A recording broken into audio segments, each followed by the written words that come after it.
Shukadeva Goswami continued, thereafter the spiritual master Shukracharya, being inspired by the Supreme Lord, cursed his exalted disciple Bali Maharaj, who was so magnanimous and fixed in truthfulness that instead of respecting his spiritual master's instruction, he wanted to disobey his order.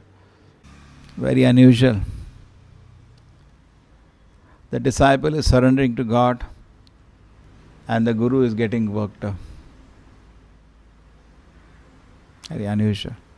Prabhupada used to say, real Guru is very happy when disciple advances the spiritual line. But here the Guru is not bothered about that. He's bothered his disciple will not be able to engage in his service monetarily. So-called Gurus and so-called disciples. Prabhupada says there is a business of the cheater and the cheated. Generally Gurus go and they try to entertain the audience. They flatter the audience. An audience is very happy. Wow, great. Many dham also there are pandas. They entertain the audience. You are so fortunate. You come to this dham.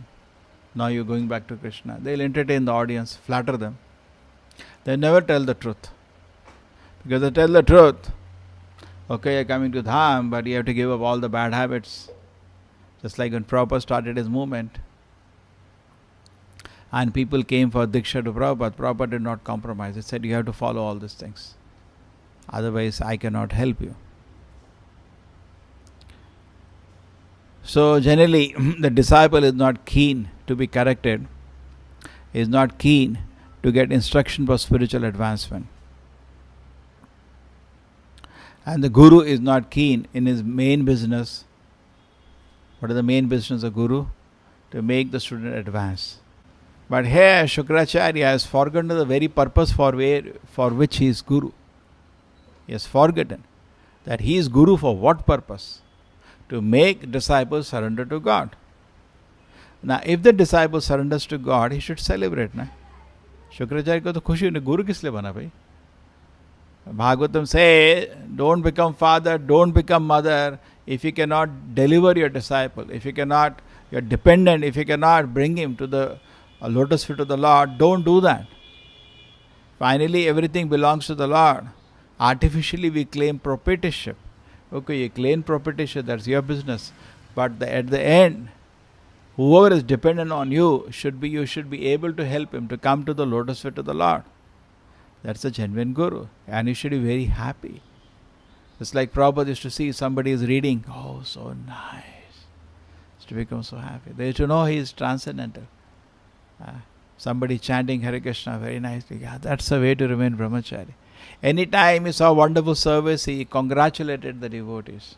And sometime when they saw that they are not doing any activity for spiritual advancement, they got chastised. They could know that he is transparent to the Lord's pleasure. Kintu prabho ya priya eva tasya. The Acharya is worshipped because he is very dear to the Lord. Why is he dear to the Lord? Because he is serving the mission of the Lord. So he should be celebrating. He should be very happy. Okay?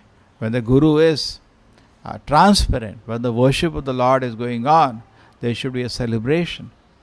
But instead of that, the disciple is advanced and the Guru is unhappy. Unusual. Very, very, very unusual. Okay? So this is what is happening here.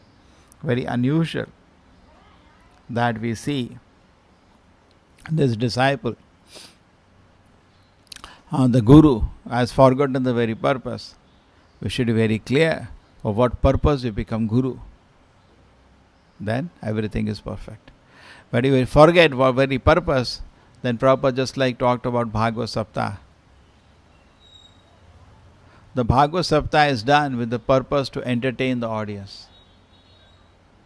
The purpose to make disciple advance is not there. That is forgotten. Correct? What is the purpose of the Bhagavad Saptah? How to entertain the audience. And the audience has also not come for spiritual advancement. The audience has come for what purpose? They have not come for spiritual advancement. Why do audience come to the Bhagavad Saptah? To hear some nice jokes, nice stories. Arey Baba, don't worry, you do your job. Automatically those who are sincere, they will come. Those who are not sincere will go away. But you want a lot of customers. You don't want to lose customers. Just like I met a psychiatrist. I told him, do you tell your patients not to intoxicate, not to gamble? Do you tell them all this thing, not to eat meat? I said, no, I don't do that. I said, then why? Then I lose my customers. I said, have you forgotten what's your purpose of taking this responsibility? The purpose was the people should be peacefully mentally, isn't it? If you are allowing your patients to drink and smoke, then the very purpose of profession is gone. You're just making money, cheating people and making money, isn't it?